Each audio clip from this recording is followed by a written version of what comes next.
안녕하세요. 오늘 여러분과 함께 좀 깊게 파볼 이야기는요. 그 월가의 유명 투자자죠. 짐 채노스 그리고 마이크로 스트래티지 MSTR의 CEO 마이클 세일러 이 두 사람 사이에 아주 흥미로운 공방입니다. 네, 특히 그 비트코인을 둘러싼 MSTR의 전략, 이게 좀 파격적이잖아요. 여기에 대한 채노스의 비판, 아주 날카로운데 오늘 그 얘기를 좀 해보려고 합니다. 관련 인터뷰나 분석 자료들을 좀 보면서요. 맞아요. 오늘 논쟁의 딱 중심에는 그 채노스의 전략이 있죠. 비트코인은 사고 MSTR 주식은 판다. 그러니까 롱숏 전략인데 네, 이게 그냥 단순히 비트코인 가격이 오를 거다 내릴 거다 이런 예측이 아니고요.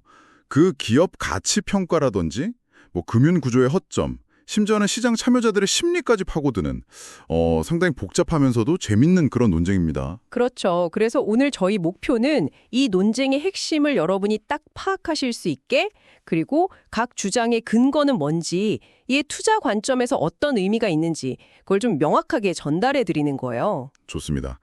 그럼 먼저 채노스가 왜 이런 전략을 썼는지 그 배경부터 좀 볼까요? 네, 그 MSTR 주가 이게 문제였죠. 네, 맞아요. 채노스가 딱 본 게 그거예요. MSTR 주가가 회사가 가지고 있는 비트코인 가치보다 훨씬 높게 거래되고 있다는 점.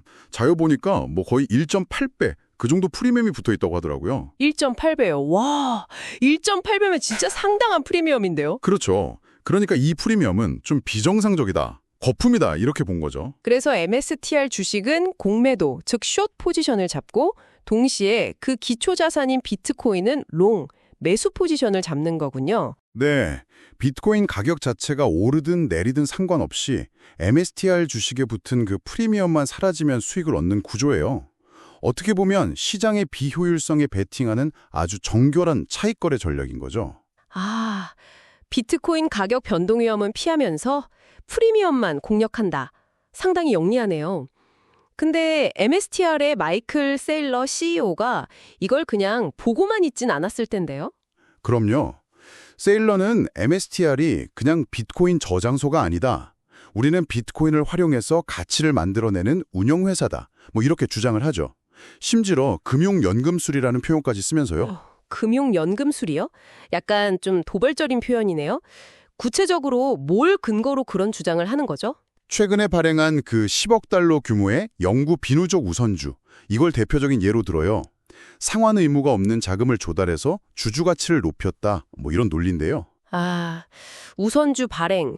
그런데 채노스는 이 부분도 상당히 비판적으로 보지 않았나요? 네, 아주 강하게 비판합니다. 세일러를 훌륭한 세일즈맨이라고는 하면서 그의 주장은 금융행설 수설, 파이낸셜 지보릿이다. 이렇게 그냥 딱 잘라 말하거든요. 횡설수설이라고까지요? 어떤 점을 그렇게 문제 삼는 건가요? 몇 가지 포인트가 있는데요. 우선 그 가치평가 방식, 이걸 근본적으로 문제 삼아요. 채노스가 비유를 드는데 집값이 올랐다고 해서 그 오른 가격에 또 몇 배의 멀티플을 붙여서 집값을 매기진 않는다는 거예요. 아, 그렇죠. 네, 비트코인 가격이 오른 걸 MSTR 기업 가치에 반영하는 건 그럴 수 있는데 거기에 또다시 프리미엄 배수를 곱해서 평가하는 건 좀 터무니없다, absurd, 이런 비판이죠. 듣고 보니 일리가 있네요. 자산 가치 상승분 이상으로 프리미엄을 굳히는 건 좀 이상하긴 하네요. 그 우선주에 대한 비판은요? 아, 그 우선주 조건이요? 이게 정말 좀 특이해요. 상환 의무 없죠. 만기 영구적이죠. 배당금 안 줘도 나중에 누적해서 줄 필요도 없어요. 비누적이니까요. 와, 조건이 투자자 입장에서는 상당히 불리한데요. 그렇죠. 그래서 채너스가 묻는 거예요. 도대체 어떤 기관 투자자가 이런 걸 사겠냐. 자금 조달의 지속 가능성에 대해서 강한 의문을 제기하는 거죠. 게다가 이런 식으로 계속 우선주를 발행하면 기존 주주들 지분 가치가 희석될 수도 있고 그게 결국 MSTR의 프리미엄을 깎아먹을 수 있다 이런 경고도 하는 거고요. 맞습니다. 또 대리기 리스크 문제도 지적해요. 경영진, 그러니까 세일러가 주주 이익보다는 본인 목표, 예를 들어 비트코인을 더 많이 확보하라는 목표 때문에 좀 무리한 금융 결정을 내릴 수 있다는 위험이죠. 아, 경영진 리스크군요. 네, 그리고 또 유동성 문제도 있어요. 2024년, 25년에 걸쳐서 발행된 증권 규모가 350억 달러나 되는데 이게 우선주 시장 규모에 비하면 상당히 크거든요. 계속 이런 식으로 대규모 자금 조달이 가능할까? 이것도 의문이라는 거죠. 정말 전방위적으로 비판을 하고 있네요. 그럼 채노스는 이 MSTR의 높은 프리미엄이 구체적으로 어떻게, 왜 사라질 거라고 보는 건가요? 흥미로운 부분인데요. 체노스는 두 가지 요인을 꼽아요. 하나는 마이클 세일러 자신이고요. 다른 하나는 모방 효과입니다. 세일러 자신이 요인이라는 건 어떤 의미죠? 세일러가 계속 주식이나 우선주를 찍어내서 비트코인을 사들이면 전체 주식 수는 늘어나잖아요. 근데 주당 비트코인 보유량이 그 속도를 못 따라가면 자연스럽게 주당 가치, 즉 프리미엄이 희석될 수 있다는 거예요. 아, 계속 발행하면 희석된다. 그럼 다른 기업들의 모방 효과는요? 이건 더 중요할 수 있는데요. 만약 다른 기업들도 MSTR처럼 우리도 주식 발행해서 비트코인 사볼까 이렇게 따라하기 시작하면요. 아, 그럼 비트코인에 투자할 수 있는 다른 방법들이 많아지니까 그렇죠. 굳이 MSTR 주식에 높은 프리미엄을 주고 살 이유가 점점 없어지는 거죠. MSTR의 사업 모델이 뭐 특별한 기술이나 독점적인 게 있는 게 아니잖아요. 누구나 따라할 수 있다는 거죠. 그래서 체너스는 MSTR 주가가 순자산 가치, 즉 보유 비트코인 가치 아래로 떨어지면 공매도 포지션을 정리할 거라고 했어요. 그렇군요. 그런데 실제 MSTR 주주들은 좀 다르다는 시각도 있지 않나요? 뭐 변동성을 즐기는 열성 팬들이 많다 이런 이야기요. 네, 인터뷰에서도 그런 얘기가 나오는데 체노스가 그걸 또 데이터로 반박해요. 바로 주식 회전율 데이터인데요. 주식 회전율요? 그게 어떻게 나왔나요? MSTR 주식의 평균 보유 기간이 불과 4주라는 거예요. 4주요. 와, 정말 짧네요, 그게. 열성 팬이라고 보기는 좀 어렵지 않나요? 그렇죠. 4주 만에 주인이 계속 바뀐다는 건 이게 장기 투자자들이 신념을 갖고 보유하는 주식이라기보다는 단기 차익을 노리는 투기적 거래가 엄청나게 활발하다는 걸 보여주는 거죠.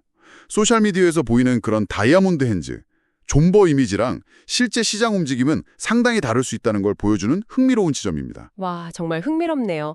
오늘 저희가 짐 체노스의 시각을 통해서 MSTR의 비트코인 전략과 그 평가를 둘러싼 정말 복잡하고 치열한 논쟁을 한번 깊게 들여다봤습니다. 네, 체노스의 뷰의 정교한 차익거래 전략부터 시작해서 세일러의 금융연금술 주장, 또 그에 대한 체노스의 조목조목한 반박들, 뭐 가치평가 문제, 우선주의 함정, 대리인 리스크까지 다 짚어봤고요. 그리고 마지막으로 그 MSTR 프리미엄이 왜 어떻게 사라질 수 있는지, 또 실제 시장 참여자들의 행동은 어떤지 그 데이터까지 확인해 봤습니다. 네, 이 논쟁이 단순히 뭐 특정 기업, MSTR이나 비트코인에만 해당되는 얘기는 아닌 것 같아요.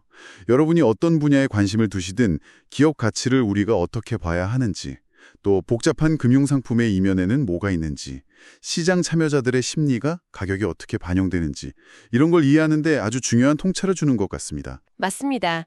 마지막으로 여러분께 생각해 볼 거리 하나 던지면서 마무리할까 하는데요.